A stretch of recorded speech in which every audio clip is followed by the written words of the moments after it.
यहाँ पे हमने रखा था। हे राम, जगत का जब अंत हुआ पर जड़ता नहीं आई, उस मध्य काल में जो अद्वैत सत्ता है वो चिदाकाश है ना, जिसको हम कहते हैं जीवन मुक्त। संसार से की तरफ जड़ता हो गई पर शरीर अभी नहीं उनका गिरा।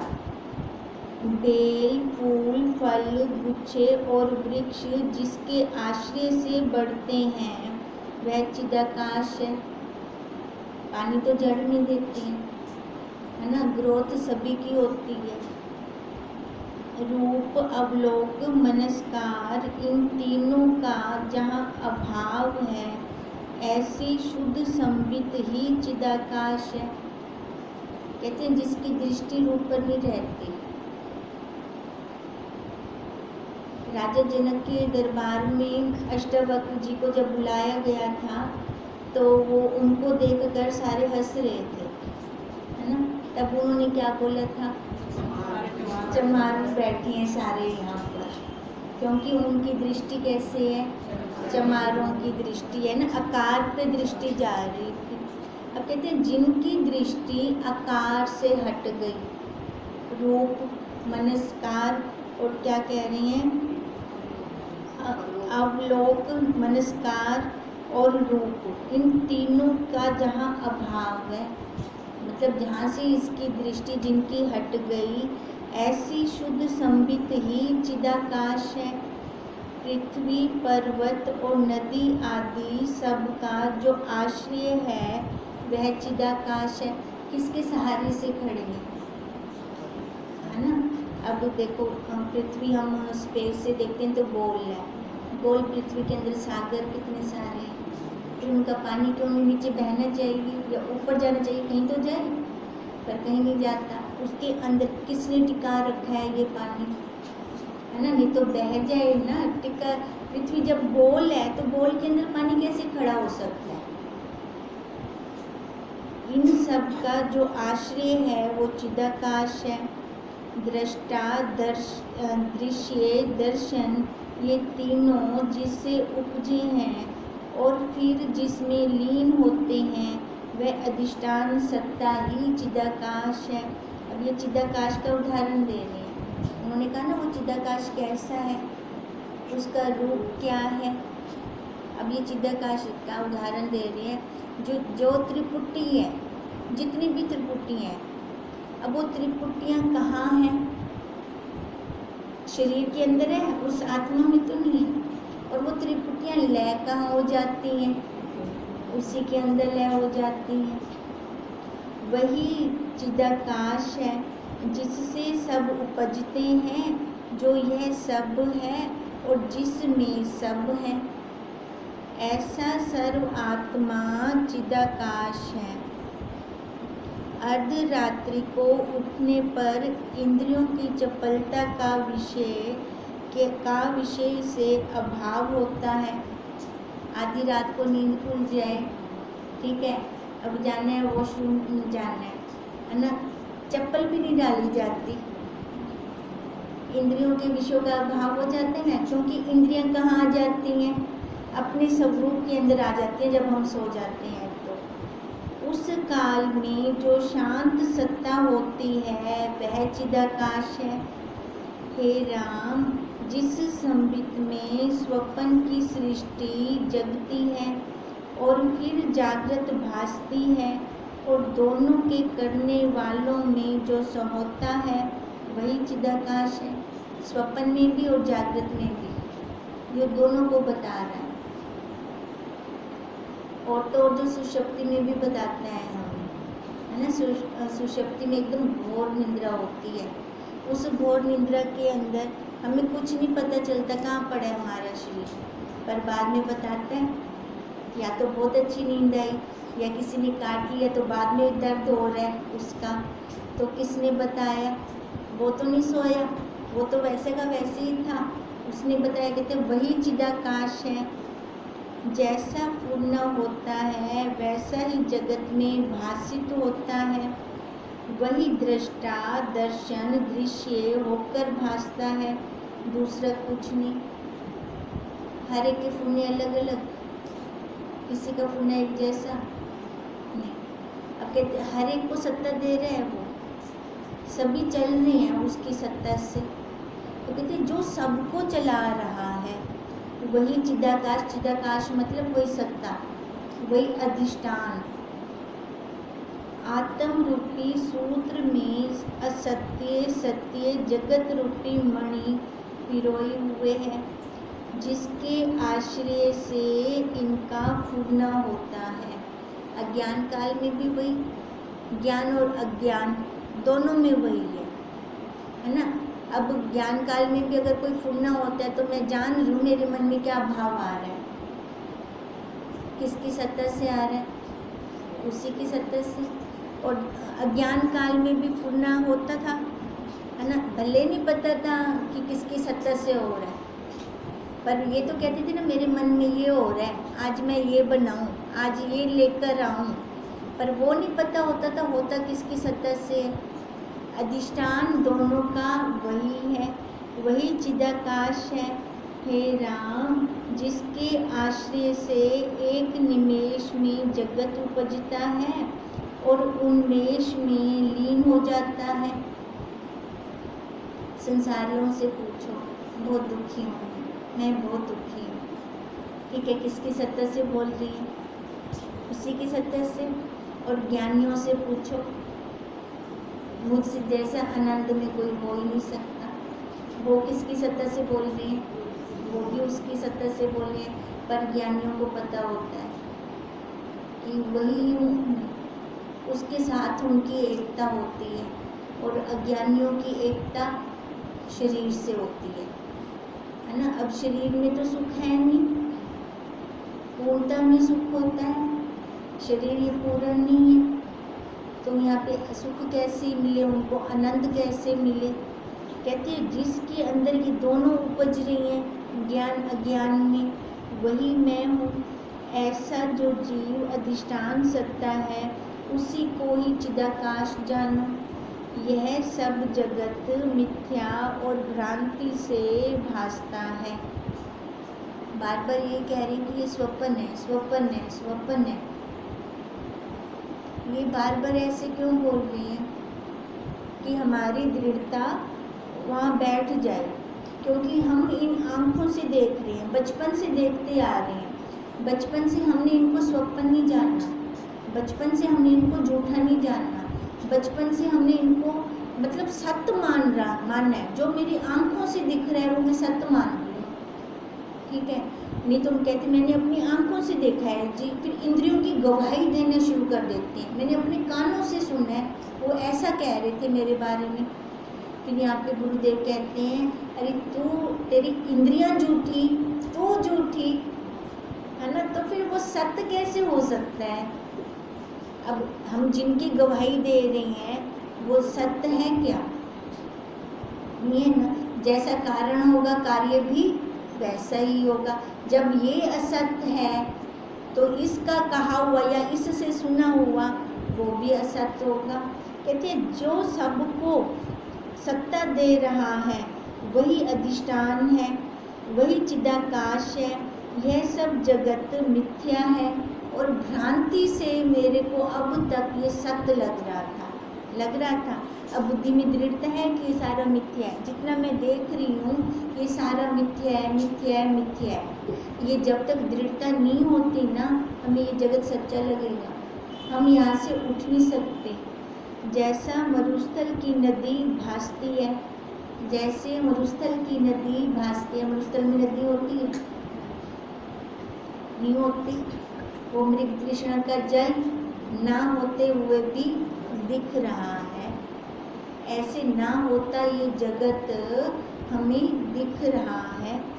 इससे जो रहित है और जिसमें संकल्प विकल्प का क्षोभ नहीं और सदा अपने आप में स्थित है और दुख से रहित निर्विकल्प सत्ता है, वही चिदाकाश है। कहते हैं जो इससे रहित है, जिसमें कोई क्षोभ नहीं है, जिसमें कोई भ्रांति नहीं है, उसको तू जान। वही सत्य है। जैसे हमने कहा मरुस्थल में नदी हमें खाली दिख रही है नहीं वहाँ पे। मृग तृष्णा का जल है पर वहाँ जल है नहीं।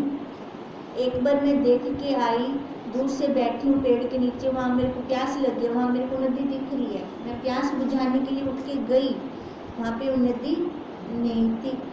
ठीक है, अब मैं फिर आके पेड़ के नीचे बैठ गई, वहाँ से फिर से मेरे को दिख रही है। अब मैं उठ के जाऊँगी क्यों? हाँ, पक्का हो गया ना, है नहीं। अब ऐसे ही हम संसार में देख आते हैं, सारे विश्व में कुछ नहीं रखा।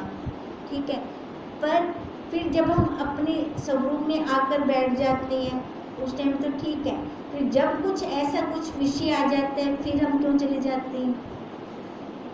दृढ़ता नहीं, सही से देखा नहीं, सम्यक ज्ञान नहीं हुआ, फिर हमें लगता है भुलेखा लगता है, शायद उला कुछ मेलो मने न मिलता था कुछ कहीं वहाँ से कुछ मिलता है, मिलता कुछ नहीं है, ठोकर खा के फिर आ जाते हैं। अब कितनी ठोकरें खानी है, कितनी ठोकरें खानी है? 1 2 3 4 5, अब तक कितनी खा चुके हैं, फिर भी दृढ़ता नहीं आती। ये सारा संसार ऐसे ही है, ये ऊपर चाशनी का लेप है, इसके ऊपर मिलना यहाँ से कुछ नहीं है, पर फिर जाते हैं हम वहाँ, फिर वहाँ से ठोकर खाकर बैठ जाते हैं। ऐसे जब तक हमें ना वैराग्य नहीं आता ना इस संसार से। अब वैराग्य का मतलब ये तो नहीं है कि हम व्यवहार करना छोड़ देंगे। वैराग्य का मतलब है कि मन के अंदर दृढ़ हो जाएगा हमें, ये संसार है ही नहीं, ये संसार का रूप ही नहीं। तू जड़ा कम किते यो ते को शरीर मिले ना, तू अपना कम करके, मैं इनको ठीक करने चलूँगी, ये ठीक नहीं होंगे, ये कहेंगे तू ठीक हो, तो मैं ठीक तो कैसे होंगी अपने स्वरूप में आकर, है ना? उनसे मेरे को कुछ लेना देना नहीं है। यहाँ पे मेरे को अपनी प्रारब्ध काटनी है, कर्म काटनी है। कर्म काटने की वो सामग्री मिल गई है, वो बंदे हमारे चारों तरफ इकट्ठे हो गए हैं, चाहे वो बच्चों के रूप में हो गए हैं, परिवार के रूप में हो गए हैं इकट्ठे। ये भगवान की कितनी बड़ी कृपा है। हम कहाँ ढूंढने जाते कर्म काटने के लिए? उन्होंने हमें इकट्ठा कर दिया कि यहाँ तू अपने कर्म काट और यहाँ से काट के आज़ाद हो जा। उसकी कृपा तो हम देखते नहीं, हम क्या देखते हैं? ओ मेरे को दुख देता है, ओ मेरा लिए नहीं करता है, भाई क्यों ना कर से, है ना? हमारे कर्म है तो वो करेगा क्यों नहीं? मेरे ही बीजे हुए कर्म है, वो जो मैं बीज, जो जैसा बीज होगा फसल वैसी आएगी। अब वो फसल मेरे को काटनी है, अब काटने हुए रो क्यों रही हूँ, है ना? काटते हुए हम रोते हैं, फिर ब्लेम करते हैं उनके ऊपर। यहाँ पे हम गलती के ऊपर और गलती कर जाते हैं, तो वहाँ से छूटते नहीं हैं, हम बंधन में आ जाते हैं। कहते हैं इससे अच्छा तू जान ये सब जग भ्रांति मात्र है, ये सारे मिथ्या हैं, ना तो किसी की है ना कोई तेरा है। जानना है तो अपने स्वरूप को जान, अपने जहाँ पे तो शुद्ध निर्मल स्वच्छ आकाश के वत शून्य है हम ऐसे, वही चिदाकाश। अब देखो चिदाकाश बाहर नहीं ढूंढना, कहाँ ढूंढना है? अपने अंदर देखना है चिदाकाश। वही चिदाकाश बाहर नहीं है, वो चिदाकाश मैं हूँ। जब मैं हूँ, जब मेरे को दिखने लगेगा तो सारी मेरे को वैसे दिखेंगे। कहते हैं जैसी दृष्टि होती है वैसी सृष्टि होती है। जैसे मरुस्थल की नदी भासती है, उससे जो रहित और उसमें संकल्प विकल्प का क्षोभ नहीं और सदा अपने आप में स्थित है और दुख से रहित है, वही निर्विकल्प सत्ता है, वही चिदाकाश है। हे राम, नेति नेति के पीछे जो अनाद पद शेष रहता है उसको तुम चिदाकाश जानो।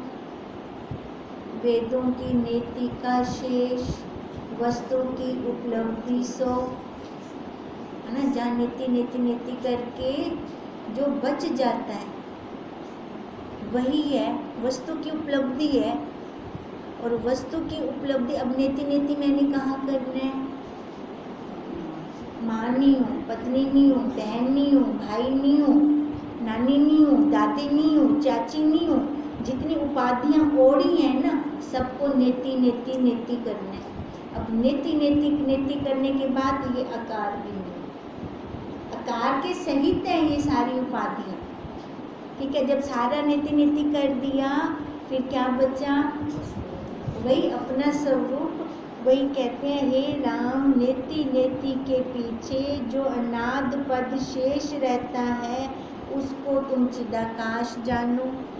शुद्ध चैतन्य आत्म सत्ता सबका अपना और अनुभव रूप होकर प्रकाशित है सबके पास, सबको प्रकाश दे रही है, सबका प्रकाशित रूप है ना। हम ये वाला रूप हटा दें ना, इस आकार का नाम वगैरह हटा दें, फिर हम वही हैं और वही हमें प्रकाश दे रहा है। उसकी सत्ता से मैं जान रही हूँ, उसको तो जानती नहीं, उसकी सत्ता से मैं जान रही हूँ। देखो कितने बड़े मूर्ख हैं, उसकी सत्ता से मैं एक एक को जान रही हूँ पर उसको नहीं जान रही। अब गुरुदेव हमें उसको जनवा रही हैं, फिर हम जान जाए ना। आज तक हमने क्या कहा, हमें क्या कहलाया गया? ये तेरी माँ है ना, ये तेरा बाप है, ये तेरी बहन है, ये तेरा भाई है, ये तेरी सास है, ये तेरे पति है, ये कहा और हम मानते गए। एक बार भी हमने किंतु परंतु की नहीं की, एक बार भी नहीं की।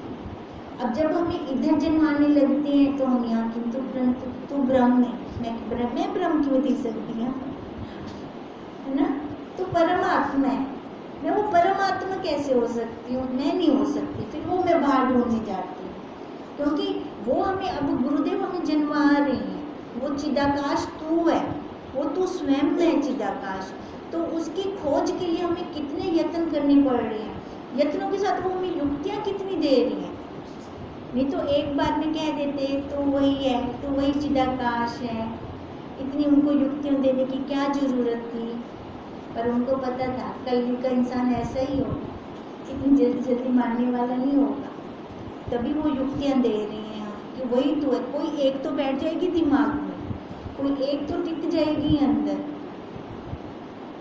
शुद्ध चैतन्य आत्म सत्ता सबका अपना और अनुभव रूप होकर प्रकाशित है। उसमें जैसे फुरना होता है कि ये ऐसे है, वैसा ही भासित होता है। देखो हमारे मन में जिसके प्रति जैसा भाव आते हैं ना, वो हमें वैसे दिखने लग जाते हैं। दूसरे को तो अच्छा दिख रहा है तो वही का वही व्यक्ति, हमें बुरा क्यों दिख रहा है? हमारा भाव ऐसा है ना उसके प्रति, है ना। हमारा जैसा भाव है ना, हमें सामने वैसे दिखता है। वो कह रही है तू भाव बना, मैं वही चिदाकाश हूँ, मैं वही ब्रह्म हूँ। वह चिदाकाश रूप है।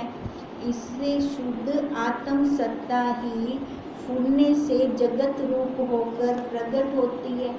एक फूलना बाहर का और एक फूलना अंदर भीतर का। ठीक है, बाहर तो संसार में निकल जाते हैं, मन दुख के अलावा और कुछ नहीं है। जब वही फूलना मैं अंदर लेकर आती हूँ कि मैं वही हूँ, मैं वही ब्रह्म हूँ, है ना। अब ये भी तो फूलने है ना, एक पहले अहम ब्रह्मस्मि, अहम ब्रह्मस्मि, अहम ब्रह्मस्मि, ये भी एक फूलना है। मैं उसको याद कर रही हूँ, बारंबार याद कर रही हूँ जो मैं हूँ, क्योंकि वहाँ मेरी दृढ़ता नहीं है, इसलिए मैं उसको याद करके अपनी स्मृति में लाना चाह रही हूँ। कहते हैं वही, अब वही फूलना बाहर जाता है तो जगत रूप होकर प्रकट होता है। जैसे जागृत के अंत में अद्वैत सत्ता होती है और फिर उससे स्वप्न की सृष्टि भासित होती है, पर स्वप्न की सृष्टि वास्तव में नहीं होती।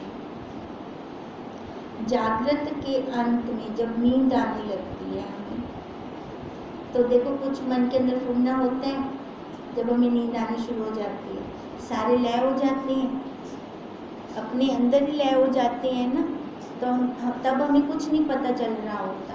कहते हैं अंत में वो अद्वैत सत्ता होती है। अब अद्वैत सत्ता में फिर स्वप्न की सृष्टि में भाषित होती है। अब ये स्वप्न कहाँ से निकला? अपने स्वरूप में से, अंदर में से, क्योंकि अंदर मैंने वो संस्कार भर रखे थे। जैसे मैंने संस्कार भरे थे वैसे वो निकल आए बाहर। पर स्वप्न की सृष्टि वास्तव में उपजी नहीं, निकली तो अंदर से, उपजी तो नहीं थी, है ना। वही अनुभव स्वप्न की सृष्टि होकर भाषित होता है। वैसे ही यह जगत जो कार्य रूप दिखता है सो अविद्या से दिखता है, वास्तव में कुछ उपजा नहीं। पहले हमें उन्होंने परलोक का उदाहरण दिया था। जब ये वाला स्वप्न हो गया, जब इधर मर गया तो फिर परलोक उसके लिए जागृत हो गया। जब परलोक में मरा तो वो उसके लिए स्वप्न हो गया और लोक उसके लिए जागृत हो गया। तो ऐसे स्वप्न और जागृत को एक जैसा किया, दिखाया, दोनों मिथ्या है, दोनों ही मिथ्या है। अब वही बात कह रही हैं, जो स्वप्न में सृष्टि उपजती है वो खाली अनुभव रूप होती है। वैसे ये जगत जो कार्य रूप दिखता है सो अविद्या से, ये भी अनुभव रूप है। अब हम घर से आए, ठीक है, अब घर में रोटी बनाकर आए, खाना देकर आए, वो कहाँ गया? जो रोटी बनाने का टाइम था वो कहाँ गया? लय हो गया, अनुभव रूप हो गया। जैसे फैलाया था, रसोई के अंदर फैलाव किया था, वैसे समेट दिया। जो फैलाव किया था वो कहाँ गया? लय हो गया। अब हो गया ना, स्वप्न की तरह हो गया, है ना। जैसे स्वप्न का सारा लय हो गया वैसे ही अपने अब के 2 मिनट पहले वो कहाँ गए? लय हो गए, स्वप्न हो गया वो। अब वही बात कह रहे हैं, वैसे ये जगत जो कार्य रूप दिखता है सो अविद्या से दिख रहा है, पर रहता वो भी नहीं है, रहता वो भी नहीं है। अब जैसे हमने उदाहरण लिए वो खत्म हो गए, लय हो गए, वास्तव में क्योंकि कुछ उपजा ही नहीं है। अब जैसे स्वप्न का कितना कुछ बनाते हैं, वो जब जागते हैं तो लय हो जाता है सारा। ऐसी जागृत में देखें हम, ये सारा कुछ लय हो रहा है। जैसे स्वप्न की सृष्टि अकारण दिखती है वैसे ही ये सृष्टि भी अकारण है। हम रात को सोते हैं तो कह के तो नहीं सोते कि मेरे को आज ये वाला सपना आए, या मैं आज सपने में इनको मिलना चाहती हूँ, अकारण, ठीक है। ऐसे ही जागृत की सृष्टि, ये भी अकारण। कई बार हमें ख्वाबों ख्यालों में नहीं होता, कोई हमारे सामने आ जाता है। हम कहीं जा रहे होते हैं तो कोई आ जाता है तो उसके साथ बैठना पड़ता है, होता है ना। अपना सोचा वो तो नहीं हुआ। वैसी यह सृष्टि अकारण है। ब्रह्मा से लेकर चींटी तक सब स्थावर जंगम जगत चिदाकाश रूप है। सबके अंदर वो है, सबके अंदर वो परमात्मा है। अब ब्रह्मा जी ही क्यों रह गए? क्योंकि वो अपने स्वरूप को भूले नहीं, ठीक है। हम जीव बनकर रह गए क्योंकि हम अपने स्वरूप को भूल गए और मैं की शरीर वाली मैं में आ गए। मैं करती हूँ, मैं खाती हूँ, इसमें आ गए।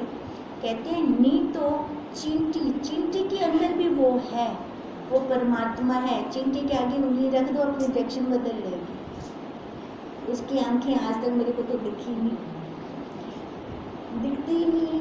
ओ कि मैंने एक गिनती है ना। अब पिसी हुई चीनी और नमक हो, उस चीनी वाले डिब्बे में पहुंच जाएगी, नमक वाले डिब्बे में नीचे जाएगी। उस कौन जनवा रहा है उसको? उसके अंदर कौन बैठा हुआ है? ज्ञान स्वरूप है ना, जो उसको बताता है, एक एक चीज़ बताता है। हम आंखों वाले फिर भी कभी ना कभी धोखा खा जाएंगे, अगर दोनों डिब्बे इकट्ठे रखे हुए हैं तो वो कभी नहीं खाएंगे, है ना, ज्ञान स्वरूप उसके अंदर। अब ऐसी हमारी उस दिन बात चल रही थी कि वो जो पक्षी हैं वो कितने ज्ञान स्वरूप हैं, कैसे धूप में बैठकर छंटका मारते हैं, वहीं सो जाते हैं, किसी तौलिए की ज़रूरत ही नहीं है उनको।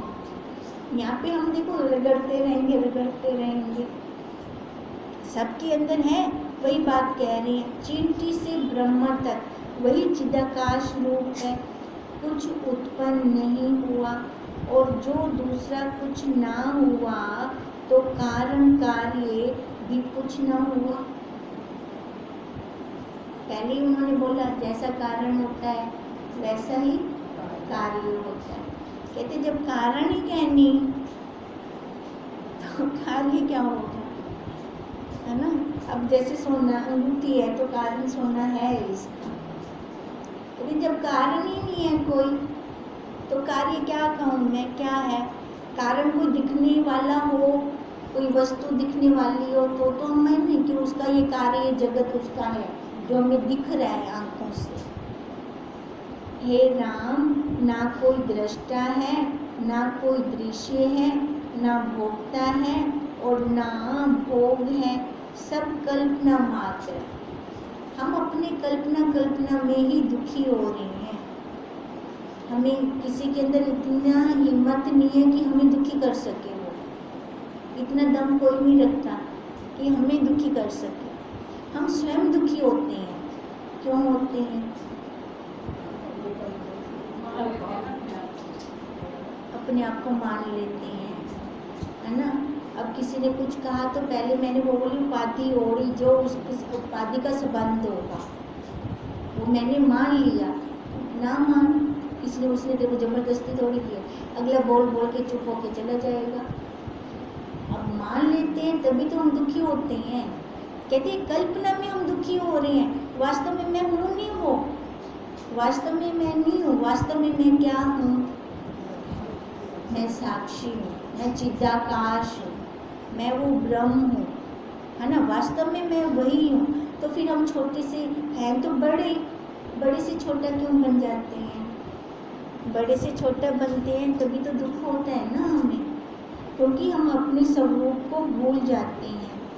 आत्मा के अज्ञान से कल्पनाएं उठती हैं, तभी तो कहते हैं कल्पना भी बोल रही है कल्पना, तोड़ो कल्पना को, कल्पना और सब कुछ हिंदी है पर हम सीखते नहीं हैं उससे, और आत्म ज्ञान से लीन हो जाती है। जैसे समुद्र के जाने से तरंग कल्पना मिट जाती है। मैंने समुद्र को जान लिया तो तरंग पे रुकूंगी नहीं ना, तब तो यही भाव होगा ना, ये भी तो वही रूप है, ये भी तो वही रूप है। क्योंकि अनुभव आत्मा में कारण कार्य कुछ नहीं हुआ। अपनी जो अनुभव सत्ता है ना उसमें कारण कार्य कुछ नहीं है, दोनों से ऊपर है हम।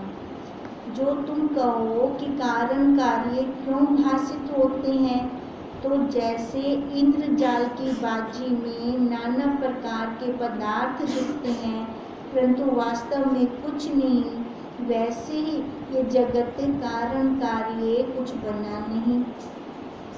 अब राम जी को कह रहे हैं अगर तो कहे कि दिखदा क्यों है, लगन जेड़े जादूगर होंगे ना, जादूगर खेल तमाशा दिखा देंगे पर होंदा तो कुछ नहीं, बाद च वही सारे को पैसे मंगदा खड़ा होंदा है।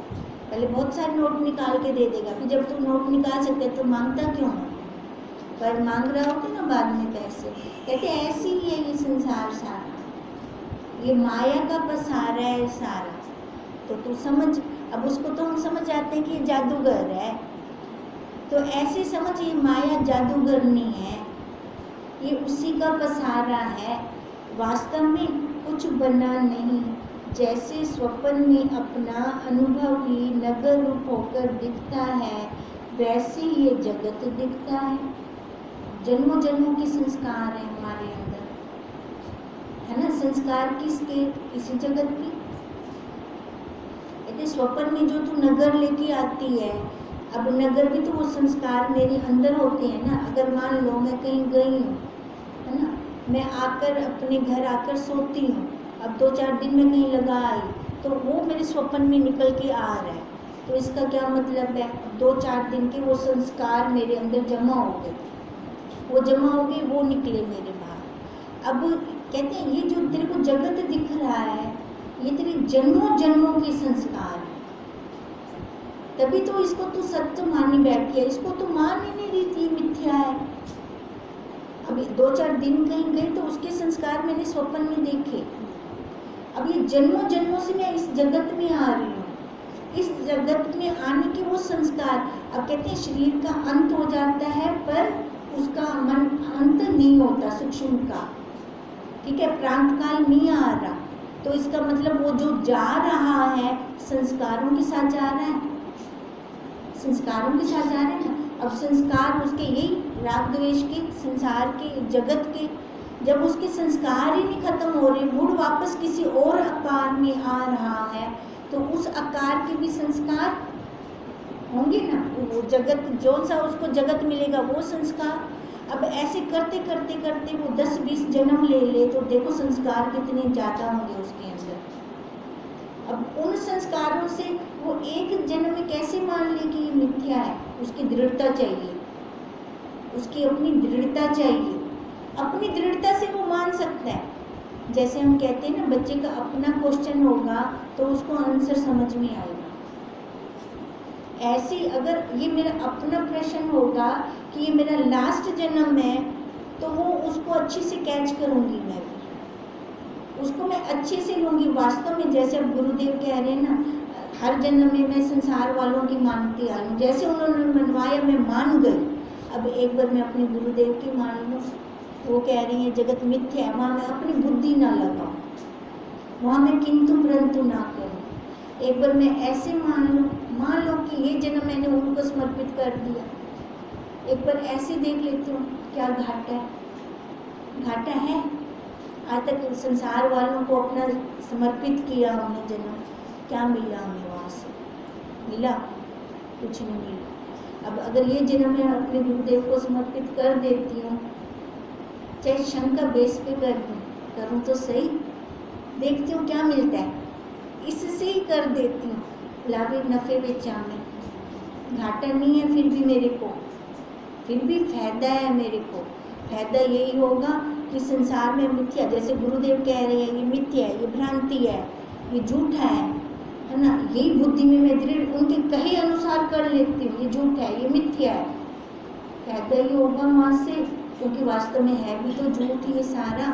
तो यही बात कह रही हैं, जैसे स्वप्न में अपना अनुभव नगर रूप होकर दिखता है, वैसे ये जगत दिखता है, क्योंकि संस्कार है जन्म जन्म के, उसके कारण मेरे को ये जगत दिख रहा है।